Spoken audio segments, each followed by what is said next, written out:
mostra Pocket Filmes exibiu diversos vídeos de vários países diferentes no festival Artmove. As produções que duraram em média 2 minutos foram gravadas com câmeras de celular. A mostra exibida no Artmove é uma seleção dos vídeos mais representativos da 6ª edição do Pocket Filmes, realizada na França. Dentre os filmes exibidos está A Garota Chuvosa, do francês Jérôme Générals, que mostra a vida de uma jovem que sofre com uma chuva constante sobre a sua cabeça.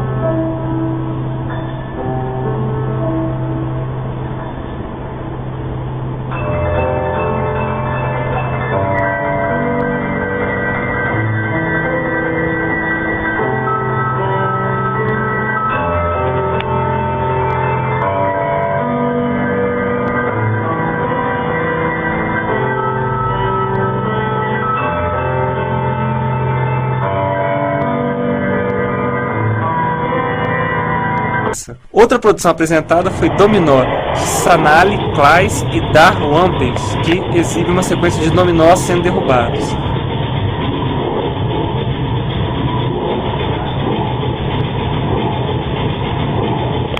A mostra objetiva explorar o potencial das câmeras de celular como meio de expressão artística acessível para qualquer pessoa.